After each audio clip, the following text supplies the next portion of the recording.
Welcome, and thank you for tuning in. You're listening to the Beyond 50 radio program. I'm Daniel Davis.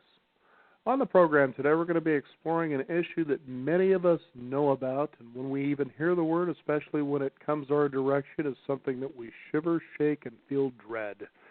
It is a name that is synonymous with that if you're on the beach having the sun and you hear the word shark. That word simply is cancer. And you can see that many people, especially when it comes to media coverage as well as the approach, is there's a particular war that's going on about how we can go about defeating this dreaded disease. Many people who also get cancer also find themselves, if they go into remission or perhaps even heal from it, come under the worry that maybe they might get it back again. Joining us here on the Beyond 50 radio program today is someone who is a clinical hypnotherapist in the study of integrated psychology through the American Pacific University, who obtained a master's in spiritual ministry and a doctorate of metaphysics at the University Life Church. In addition, who has also studied nutritional therapies and has a master's in the methodology of Reiki healing. She is a medical intuitive and comes from more than 10 generations of Native American healers. Her unique gifts and talents have helped improve the lives and health of many people. She is also a Native American flutist, composer, public speaker, and paranormal investigator. Now, as you're listening to everything I just said, you're probably wondering, what does that have to do with cancer? Well, you take a look at how we're beginning to approach cancer. We're not using traditional methods as much because people are demanding other ways to be able to approach this. In fact, just recently I was watching a commercial on television where they were talking about a center of integrative healing, which has to do with finding alternative as well as traditional approaches to coincide and cooperate with each other to help people have a better way to be able to heal from this. I'd like to welcome to the Beyond 50 radio program today someone who's going to share a medical intuitive perspective of cancer, our special guest, Cherie Davis. Cherie, thank you for joining us here on the program today. Oh, thank you, Daniel, for having me. Now, this is something that you've had direct experience with when it comes to working with people, and what kind of experience is it like for you when somebody comes to you and they want to find an alternative way versus what's being offered out there? Mm-hmm. Yeah, I do, especially regarding cancer anyway, I do a nutritional workup and kinesiology testing to see if there's deficiencies or toxins in the body that could be also contributing to the cancer that, they're experiencing. And then in addition, we work on some of the underlying psychological issues that could be related to it as well. And as a medical intuitive, when I'm working with a patient, and if most people know what a medical intuitive is, I guess I'll describe that first, is they just, a person with a medical intuitive gift has a higher sensory perception of things. So when I'm doing Reiki therapy on a patient, for instance, I can feel, sense, and even smell, if the cancer is spreading, is it active or is it benign? It's kind of like how an animal would have an animal instinct, in dogs especially, how they're trained to be able to sense something about someone, like if they're going to have a stroke or a heart attack or seizure or whatever it is medically. And as a medical intuitive, we just have a higher sensory perception. So when I'm working on someone and doing the energy work, or even sitting with them talking about what they have going on, I can physically feel where their pain is. I can feel if their cancer is active or, if it's benign. Cherie, are you still there? Yes. Okay, good. Okay, I wasn't sure if you got cut off there for a minute. Were you kind of finished with what you were explaining? Or? Yes. Okay. Yes. It just seemed so sudden I wasn't too sure. Yes, right. Now, here's the thing. We take a look at cancer, and I've had many guests on the program who have talked about this, who come from traditional backgrounds as well as alternative backgrounds. And, one of the things that we're seeing out there is the millions of dollars being raised for cancer research. And I had a guest on the program who is a very well-known, high-profile celebrity who is involved in all of this, and she says she has been offered constantly, opportunities to be able to be involved in a lot of these causes, whether it's a Run for the Cure, Walk for the Cure, Susan B. Komen, you name it. And she says she's basically turned all these down for the one specific reason that as though these people are in earnest, they really have no idea where all of this money is going. And that's the first thing. And she says, now take a look at how long cancer research has been out there, some 50 or more years. And we're no further along from a cure than we were then. What are your thoughts on something like that? Oh, yeah, that's exactly correct. I find, too, in the alternative field that a lot of medical doctors who are in mainstream medicine don't like working with alternative fields or alternative practitioners. And but there are a few clinics that are starting to come around. There's one in California that does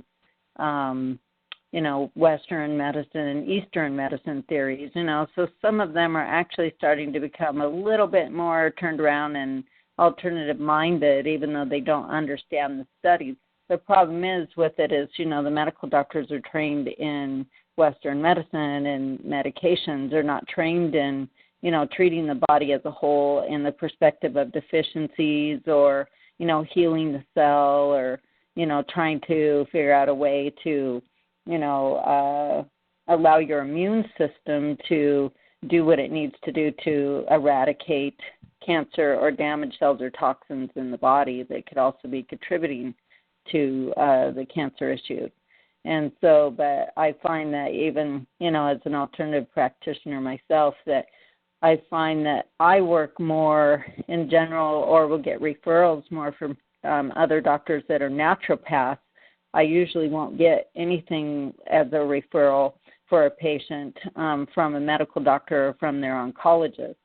And so because the oncologist won't refer to practitioners like myself who do hypnotherapy and kinesiology and nutritional therapies. And that alternative medicine does. They work within that network as a whole body approach, So if one piece is broken in the body, then they're going to look for other aspects of how to treat the body as a whole.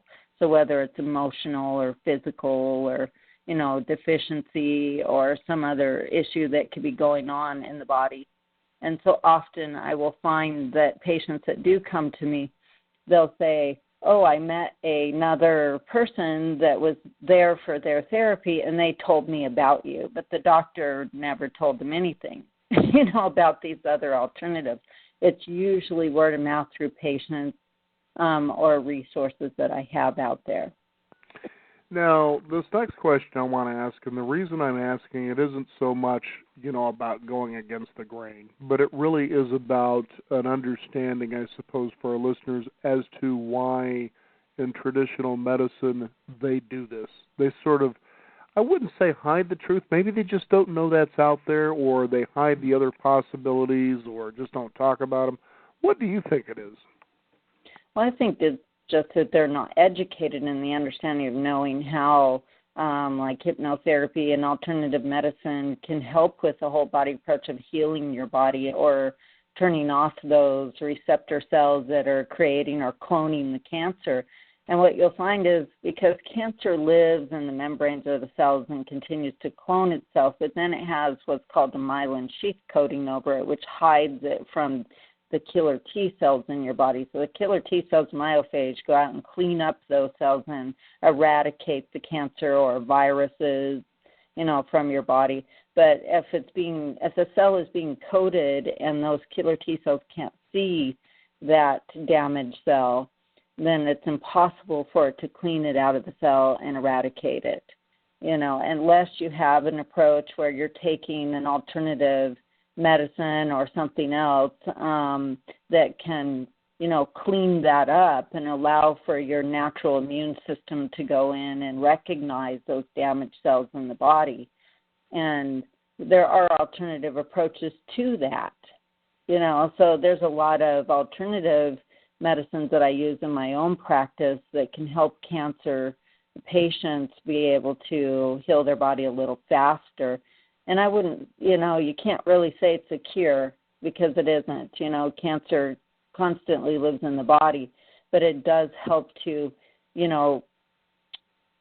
eliminate it at a faster rate, or work in addition to the other, like say if they're doing chemo or they're doing radiation, the alternative therapies work in conjunction with that to help heal the body as a whole and to help deal with the deficiencies that are happening, especially anemia. You'll find that chemo, radiation, stuff like that, because you're putting a toxin and a poison in your body, all your cells are affected by it. So a good portion of those cancer patients become anemic because of how the chemo is, eradicating or removing those iron, cells out of your body or other minerals, so your body becomes deficient. And so a lot of the times we will treat those deficiencies to prevent that from happening, if they're doing chemo and radiation and other things. And I'll find that a good portion of the time there are viruses in the body that are also contributing to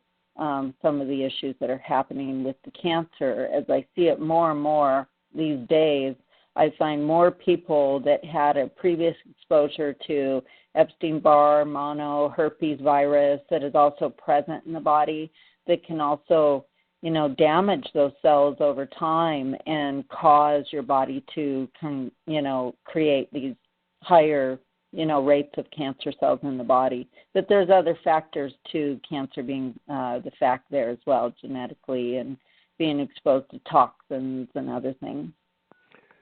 So now I want to be clear, and it was probably just a few months back, there I was perusing around on Netflix, came across a documentary called The C Word, and they were talking about cancer on this program here.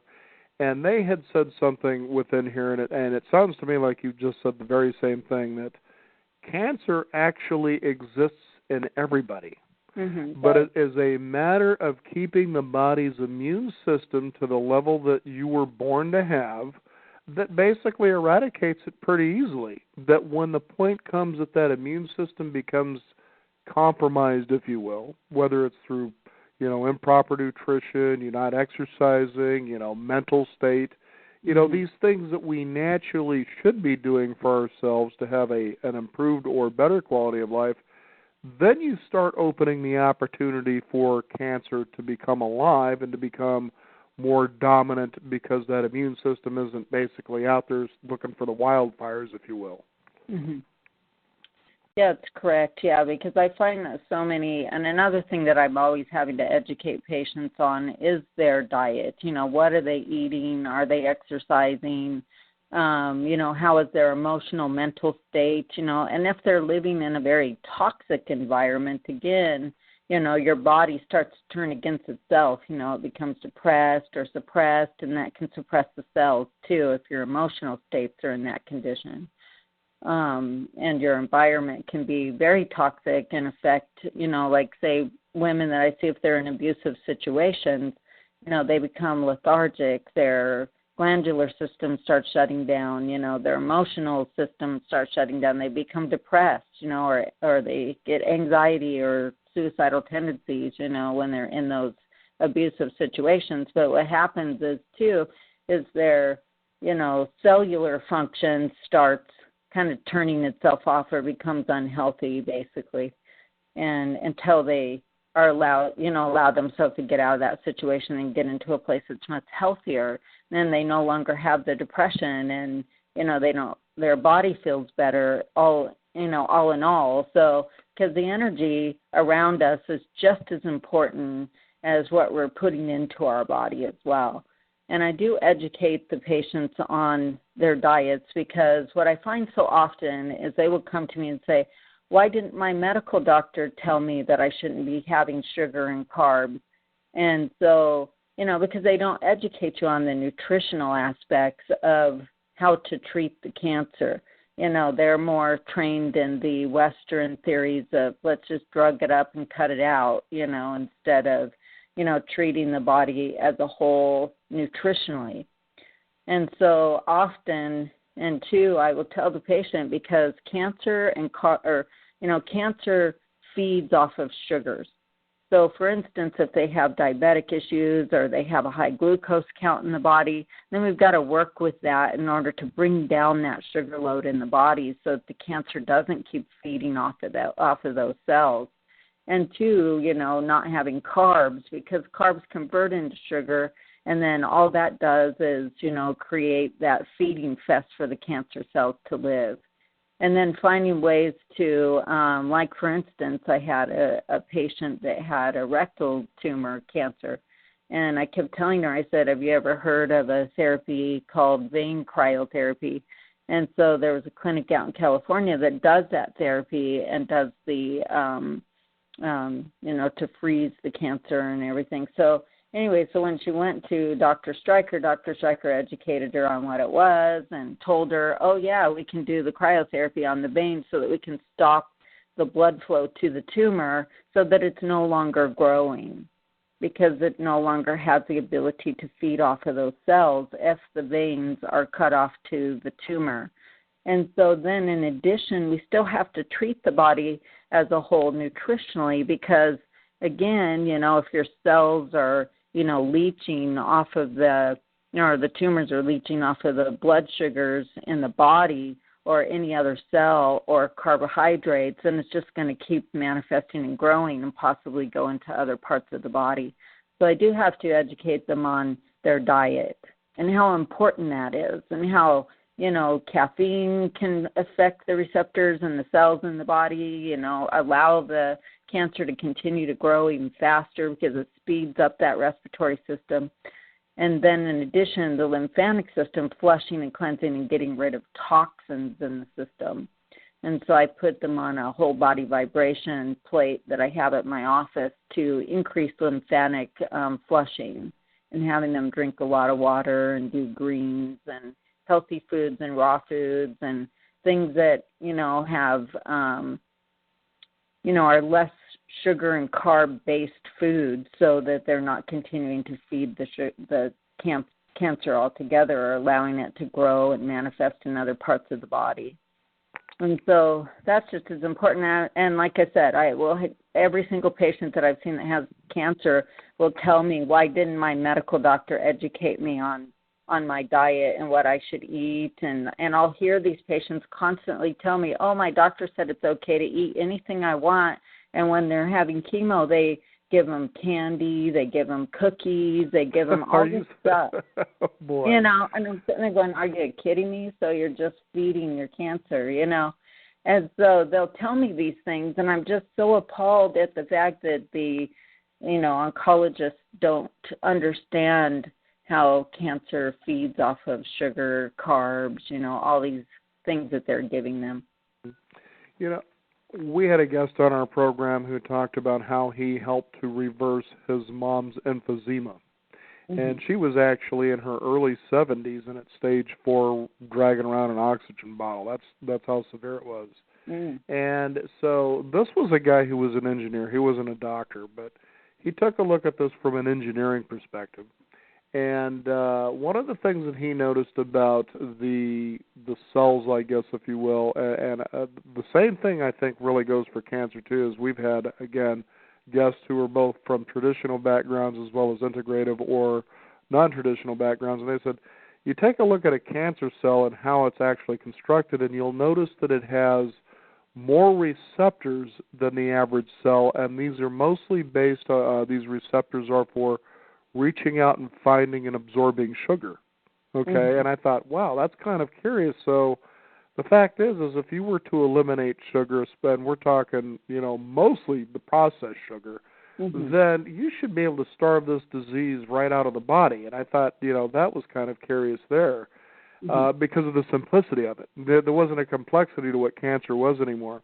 Now, back to the documentary that I was describing earlier, I believe it was called The C Word. They were saying, let's take a look at the American diet, for instance, okay? Mm-hmm. Most people spend their time when they go shopping down the middle of the store. This is where all the boxed and processed and freeze-dried food is, versus when you go around the outside of the store, the outer aisles, this is where you find the fresh fruits and vegetables, the meat, things like that, things that are actually you would find on a farm. And he says if people would just simply shift to working more from the outside and getting more of the fresh versus the processed food, yeah, their chances, have now just been reduced significantly on the opportunity for cancer to not only become in a stage of growth, but probably hold it at bay and eliminate it altogether. And that sounds like that's pretty much what you're saying as well. Yeah, correct. Oh, yeah, it's so true, and I will even give them a list of, foods not to eat and to get rid of those processed foods, and stop going through the McDonald's or wherever they're eating, and be able to go more of the healthy whole foods that can nutritionally heal the body and replenish, the cells and the nutritional deficiencies that are there because, yeah, the American diet is probably one of the worst diets that I've ever seen, where, they eat high carbs, lots of sugars, lots of junk food, and a good portion. I know, I've seen people with basket loads of this stuff. I'm thinking, and you can look at them and go, yeah, I can see the trouble here. Yeah, that's exactly it. Yeah, and I have to train them, about, eating a healthy diet because American diet is so used to just eating, the simplest, easiest thing, going for that bag of chips or, going for the burger or whatever it is, the greasy, heavy foods, Sure. that feed the body's cancer, or even viruses, So what people don't realize, too, is, I'll get patients that come in and they'll have a really bad herpes virus and they don't realize that, and I'll ask them, well, what are you eating? And I'll tell them, too, okay, you got to get off those almonds and no more almond milk and stuff like that because almonds feed the herpes virus because of the arginine in it. And then you have to treat it with the lysine so that it suppresses the virus and antiviral supplements, so that it, so you could do things like the silver solution and, and other things that are like aloe that are all antiviral. And, simple little things. But again, I find that a lot of people who have different types of cancer a lot of times will muscle test for these viruses. And then I will send them and I will work with other naturopaths where I'll send them for blood work and I'll send them for IV therapies, things that I don't offer in my clinic. And because I will offer the behavioral health aspect of it to some nutritional things, supplements that they can take for deficiencies and start training them a little bit better and getting them eating healthier, and doing the exercises that they need to do to get the lymphatic system and their, body flushing and getting rid of toxins. And I'll also see with cancer patients that when I send them for the heavy metal panels, they will come up with off-the-chart lead and mercury levels and other toxins in the system that can also be contributing to the type of cancers that they have. And then I have to have them do chelation or some sort of like a bentonite clay to detox the body and pull out the heavy metals from the system and then do a treatment where we're replenishing all the minerals back into the body and into the cells that are, being saturated or lost. There's always deficiencies that come with that as well, and people will complain of, headaches frequently or their brain feels foggy or they can't think or those type of things. And so a lot of times those are contributed to those heavy metals and high toxins in the body or not, or their body is just, too toxic basically. As you're describing all this, Cherie, it's funny because I'm thinking of the listeners out there when I opened up the program, and one of the things I said is that you're a medical intuitive. And I can just imagine the eyes possibly rolling a little bit, people out there going, well, what would she know about cancer? Is this one of those sort of like John of God situations? Not that there's anything wrong with that guy, but, the idea where you sit and you pray for a cure. And I think sometimes people may have that idea that's what a medical intuitive is. But then you just got rattling on about all these kinds of tests and the things you send them off for, and I'm thinking, boy, here's somebody who really came to play. I mean, you really know what's going on here when it comes to something like this. Right, because when I'm working on someone, especially during the time that I'm doing Reiki therapy, which is the energy work, and when I'm doing muscle testing on someone and when I'm touching them, as a medical intuitive, I can sense and feel their pain. I can sense and feel, what their body is doing, especially with the cancer. If cancer is active, I can feel the energy of the tumor or the cancer activity when I'm working on them, or even touching them. So through that sensory system, basically it's your high sensory kinesthetic system that responds to that. And so if anybody understands how the kinesthetics work, it's all your sensory, so your touch, your taste, your, feel, all those things. And so when you're touching someone as a medical intuitive or you're standing there near them, you can physically feel the vibration that comes off of that person. And, I can feel their headache. I'll have a patient that comes in and they might have a really bad headache that day, and they'll sit down in the chair across from me as we're talking about what they have going on. And then I can feel where their headache is and where it's coming from. And just like with the cancer, when I'm working on them, I can gauge for them and let them know, is it active? Has it progressed somewhere else? Is it moving? Or is it becoming benign? And are the treatments that they're doing with their practitioners as well, are they working, or do we need to modify something?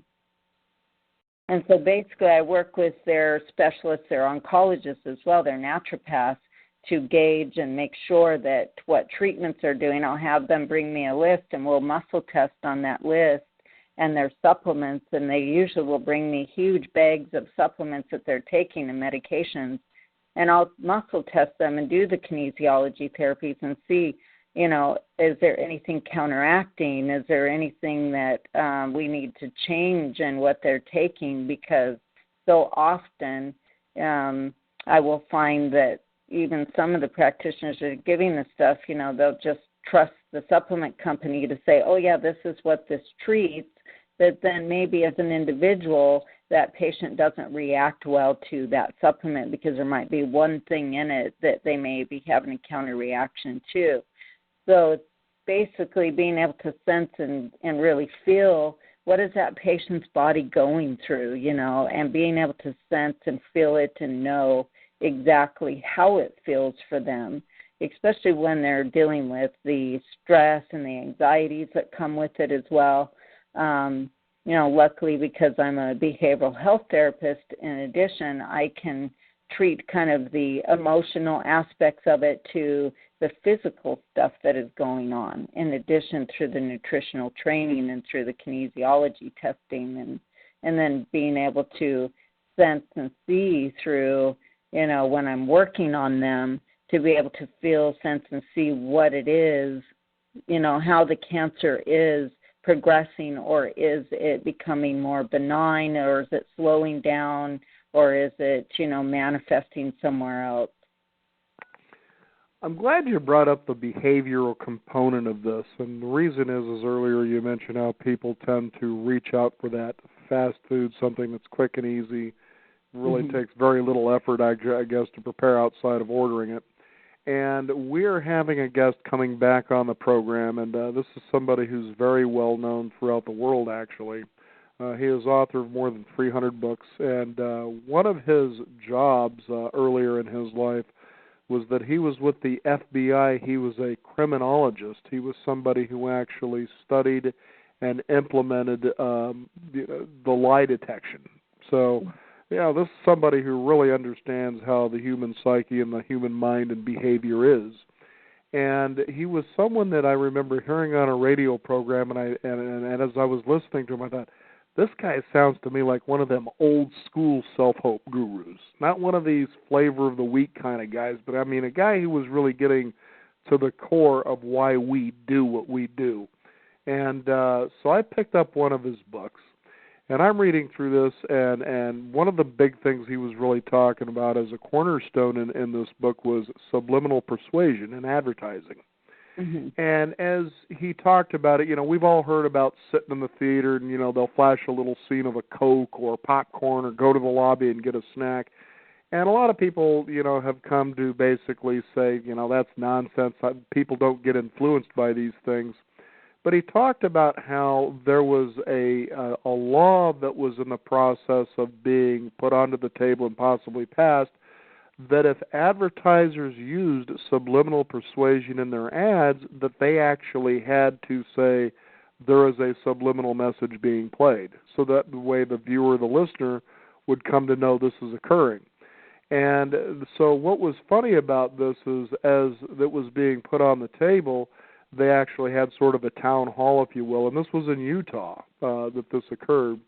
And it was funny how many representatives from the advertising industry were there saying, we've already shown this doesn't work, and, we don't really need to worry about whether or not we need to put, sort of like the Surgeon General's label that warns you about how smoking can cause death sort of a situation. And, the obvious reason is that, well, if this doesn't work, then what are you guys all doing here? So anyway, he went on to describe the possibilities, and basically he says, as you read what I'm saying here, you'll start becoming more and more aware of how much of it really surrounds you right in your face. And that advertising, for the most part, what it does is it creates an anxiety that in turn causes you to find something that will help you relieve that. Now take a look at stress and anxiety, and most people, if not all people, is very subtle, okay? And so, that being said, let's take a look at ourselves while we're out in traffic. We've got the radios going on. We're probably on our way somewhere. We probably got out there maybe a little bit late, so we're in a hurry.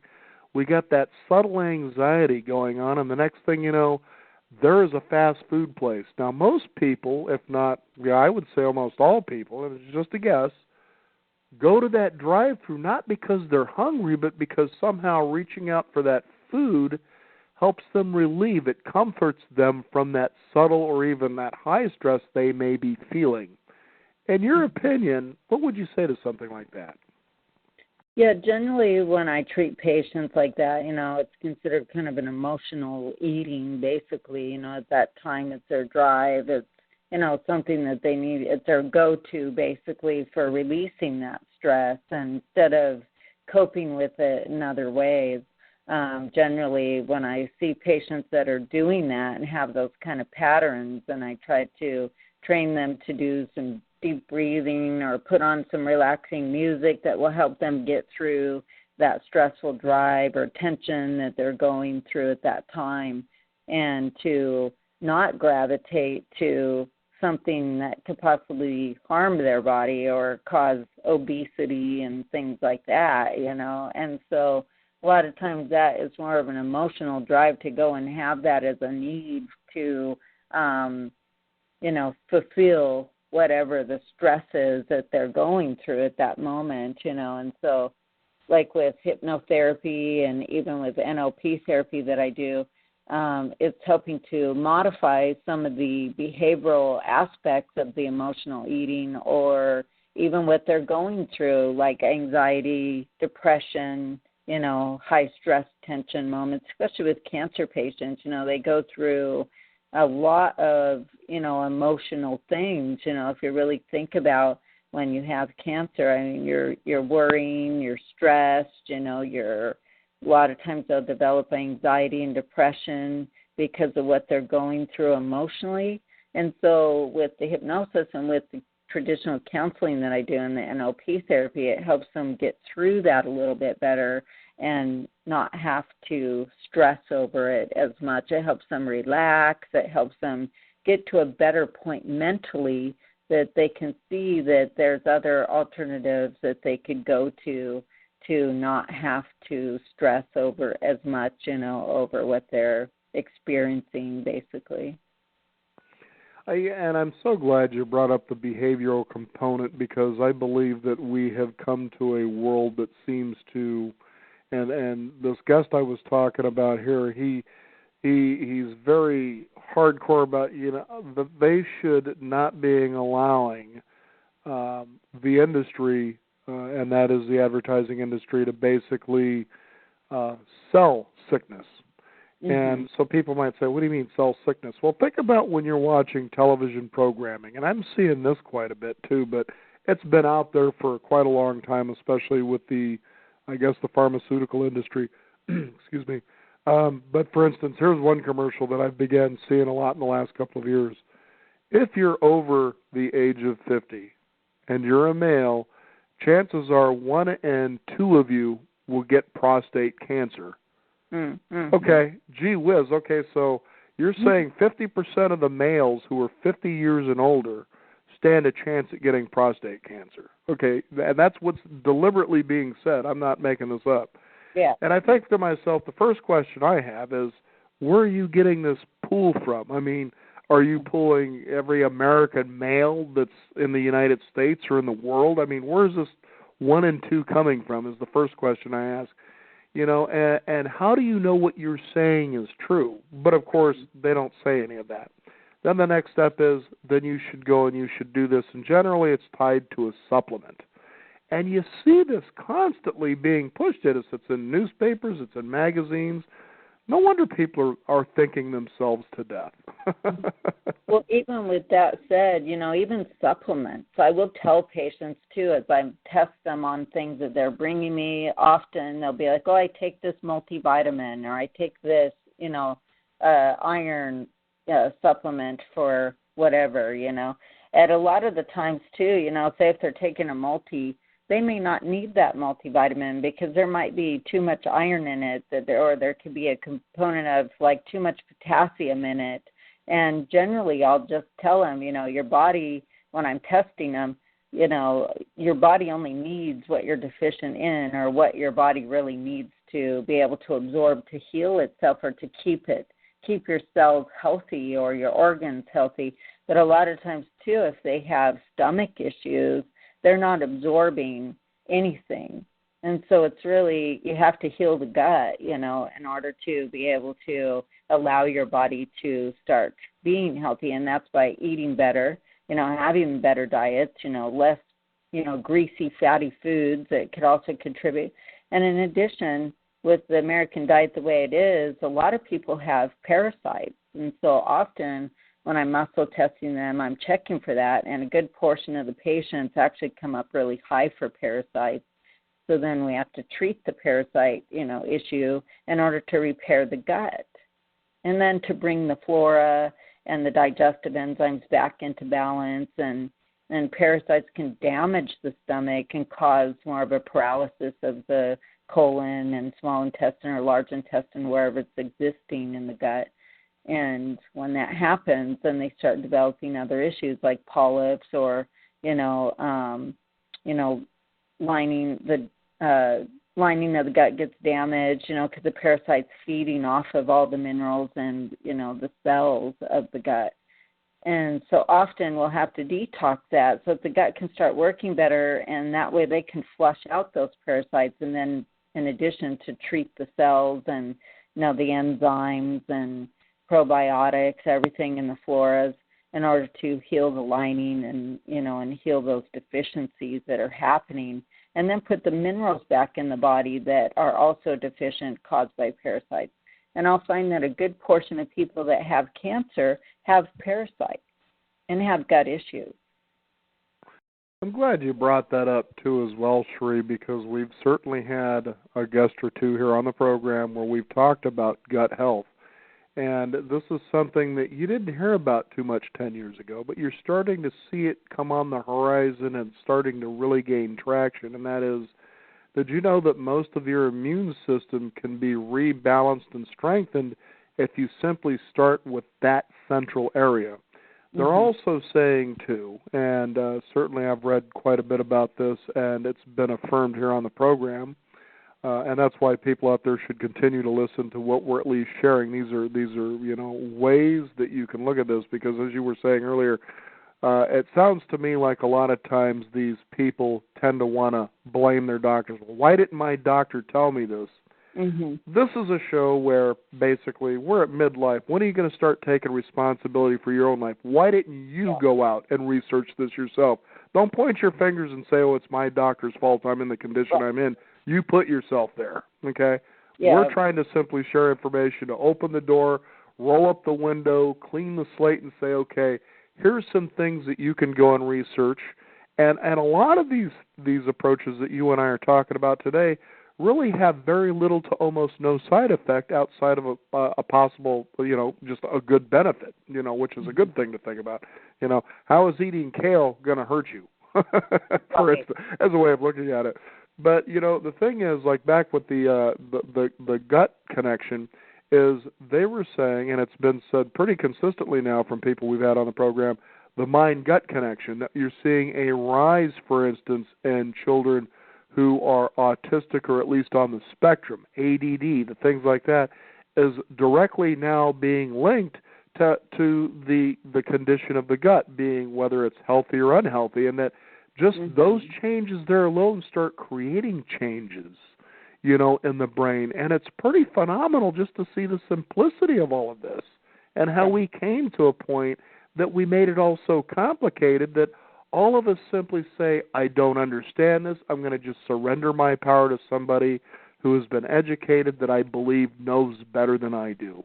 Right, and that's a good point, because I do bring up to the patient about educating themselves on what their body systems are doing, and a good portion of the sessions and time that when I meet with them, I'm also educating them on their body and what their cells do and how their digestive system responses are, and just their cellular functions, and their whole body functions. And it's amazing how I find so many people that, they didn't even know that their liver was on the right side, of their solar plex, below the ribs, or they didn't know that their spleen was on the left side, or how their gut works and that kind of thing. And so it's really about educating themselves and being able to understand. And I'm always telling them, too, you don't have to believe in anything that I'm telling you, but I want you to research this, and I want you to be more educated in how your body feels and pay attention to what's happening, especially when they're eating foods. And I'll find so often that if they're eating a food that's causing an inflammatory reaction, it's going to go to their neck or their back or their joints of some sort, and they're going to have those inflammatory responses that cause blockages in the gut. And again, you go right back to the gut health, and the gut is probably one of the most important parts of healing the body and getting it to function and getting those cells to function properly, so that you can eliminate the toxins and improve your immune system, and because half the immune cells live in the gut. And if your immune cells can't work and search out those toxic cells in the body because the gut is so unhealthy, the body continually becomes toxic. I just had a thought, Sheree, and I found this to be a very entertaining and even a funny one when you were talking about how people don't know where, for instance, the liver might be located or what a spleen does and things like that, is that, let's say, someone who is a hobbyist when it comes to cars. Now, this is a fairly somewhat complex machine, but as you come to understand how it works, it's pretty basic. But the fact is, they'll tell you verbatim sometimes, this motor is this, that, and the other with this kind of transmission, hydrodynamic, this and that, and four-barrel carbs, so forth. And they could tell you right down to, it almost seems, the cell of the car, how this thing functions and how to improve it. Yet they don't understand how the body works. And I say, and I was thinking how funny that is, because machines and cars don't repair themselves. Yeah, exactly. This is so true. Yeah, and people don't realize too. It kind of like with breast cancer. If you have a lymphatic breast cancer, a lot of the times people don't realize that breast cancer can be contributed to high estrogen levels and getting the hormones into balance, so that the hormones aren't also feeding that breast cancer. So it sounds to me, from what you're saying, and certainly correct me if I'm kind of off track here, that cancer itself, and especially when you brought up breast cancer, or as I was mentioning earlier, prostate cancer, you feel the impression, or at least the perception anyway, that this is something that just somehow clicks on and you have it. It just came from nowhere. But from what I'm hearing from you, no, this is a process that happens for over a period of time. You know, that it just isn't like you flick on the light switch, one day you're healthy and the next day you have cancer. This is sitting there. It's in all of us, but the switch gets clicked on through our habits, whether it's, you know, improper nutrition, lack of exercise, maybe not a very strong mental way, you know, feeling alive and excited about life, you know, and so, you know, when you see, and I just want to ask, do you see cancer in people? What exactly is it do you see? Because cancer, like anything, is something that's alive, so it's an energy. Would that be something you can see? Yeah, you bet. Yeah, it is an energy. And when I'm working on a patient and I see the cancer, what happens for me as a medical intuitive anyway, when I'm tapping into the sensory system just by putting my hand, say they have a stomach cancer, you know, or they have a tumor in the colon, generally if I put my hand over that area, it will have a high vibrational activity to it, and I can physically feel the pain and the nerves being inflamed around the tumor and how active it is, you know, or is it benign, you know, is it a benign tumor or is it just growing? But even a benign tumor can be quite dangerous, you know, as it grows, if it's in a certain part of the body, that it could block your stomach function, you know, your colon function if it's in there, and you know, and cause a lot of other types of issues where it's blocking that and you can't use the bathroom, or maybe you can't flush out things, you know, from your system. And so, but at the same time, when it's an active tumor and it's very active, I will feel it, and it has a certain scent or smell to it. It almost smells like some tumors actually smell kind of sweet depending on the diet, and other tumors smell like, you know, really bad, I don't know, kind of like dirty feet. I don't know to go around smelling dirty feet just to be sure you're right about that. Right. Exactly. You know, and so, you know, it just depends on how toxic their body is. Because if they have a lot of toxins and their body isn't alkaline, and, you know, and they have too many heavy metals and other traits going on in their system, a really bad, terrible diet, it all contributes to how active the cancer is, and you know, and whether or not they can heal their bodies better, you know. But the gut health has got to be the most important thing that goes on, because you've got to allow, and your immune system, to allow for your immune system to recognize those damaged cells, clean it out of the system, and then get the floras and the enzymes and everything kind of balanced and, you know, in working function. And also the hormones are very important. Like I said, you know, estrogen levels, especially in women, you know, can cause breast cancer if the estrogen is way out of control. But it's not only the main cause. A lot of times I will find that there's other contributing factors that are causing that estrogen to be the issue. You know, heavy metals, toxins, genetic factors, you know, that are also there. Wow, just so much to consider, but really, as we've been talking about here, it really becomes very basic as well. It's pretty amazing how this works. You know, Cherie, it's been a fascinating conversation to be able to have this with you, you know, and again, I think you and I are both in agreement. For the listeners out there, let's begin taking responsibility for our lives. Don't sit there and point your finger and blame the doctor. Oh, he never told me or she never told me that. You know, it's really up to you, because you got to live with the condition. So, you know, you get out there and you find out more about it. I know as I started this program, you know, some 14 years ago, there was a time I was those darn pharmaceutical companies and those dadgum doctors, that sort of thing. But then I came to realize, wait a minute, people started, you know, making choices and decisions that put themselves in that situation, and maybe through ignorance, and that's reasonable. But once you start turning on your mind and you know, following your heart, you'll begin to see, geez, you know, I'm more empowered than I thought I was. And I don't have to believe in the complexity of something in as much as looking for the simplicity of things. And once I'm empowered with that, then I'll start making better decisions. And I just have one question to ask. How often with people that you work with when it comes to cancer have you been able to help heal or at least subdue cancer itself? Yeah, I actually have some pretty good high rates of being able to help them along their healing process and to help them, if they follow all the guidelines of the things that, I'm asking them to do and their naturopath is asking them to do, or even their oncologist, as long as they're staying pretty tight with their diet and they're following the regimens of the supplements and other things that I monitor for them, they do pretty well. I have a patient, for instance, a good friend of mine that came to me because she ended up developing rectal cancer.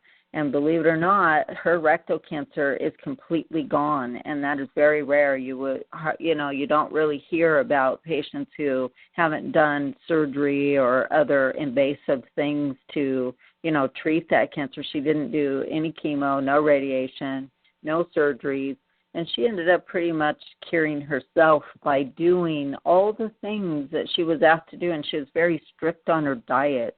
And again, this is a person that had stomach issues really bad most of her life. Wow. See, and there it is. You're affirming again. It isn't something that just you flick the light on and there it is. It was over a long period of time. Maybe with some it might be shorter, but it's a period of time. Right, yeah. And, and I have this other patient that has breast cancer, and I kept telling her, well, what you're doing isn't working, let's change this, and we need something a little bit more aggressive.